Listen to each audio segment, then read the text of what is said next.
ঝিনাইদহের কোটচাঁদপুরে টানা ভারী বৃষ্টিতে বিভিন্ন এলাকার খাল বিল উপচে পানি আশপাশের নিচু এলাকায় প্রবেশ করেছে।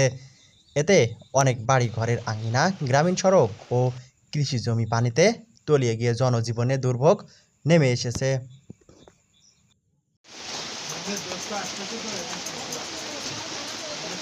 ভারী বর্ষণের কারণে আমাদের এলাকায় সব মাঠঘাট সব তলিয়ে গিয়েছে। আমাদের ধান টান যা লাগানো ছিল সব কিছু তলিয়ে গিয়েছে।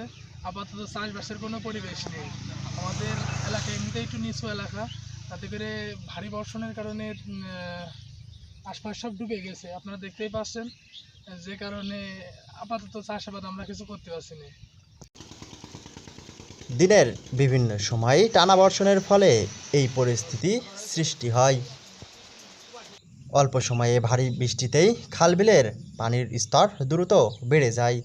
পরে সেই পানি আশেপাশের নিচু এলাকায় ছড়িয়ে পড়ে। অনেক এলাকায় চলাচল ব্যাহত হচ্ছে এবং জলাবদ্ধতার কারণে নিম্ন অঞ্চলের বাসিন্দাদের চরম ভোগান্তি পোহাতে হচ্ছে। এছাড়াও বিস্তীর্ণ আবাদি জমি পানিতে তলিয়ে যাওয়ায় কৃষকরা দুশ্চিন্তায় পড়েছেন। তারা দ্রুত পানি নিষ্কাশনে কার্যকর ব্যবস্থা গ্রহণের দাবি জানিয়েছেন। অতি ভারী বৃষ্টির কারণে আজ মাঠ সকল মাঠ তলিয়ে গিয়েছে। এতে কৃষক ধান লাগাতে পারছে না। পাট জাগ দেওয়ার মতন পানি হচ্ছে, কিন্তু পাট বেশি বড় হয়নি। এতে কৃষক লসের আশঙ্কায় আছে, আর কেউ তো ধান লাগাতে পারছে না। যদি সরকার যদি একটু ব্যবস্থা করে দিত, খাল খনন বা পানি নিষ্কাশন করার ব্যবস্থা যদি করে দিত, খুবই ভালো হতো।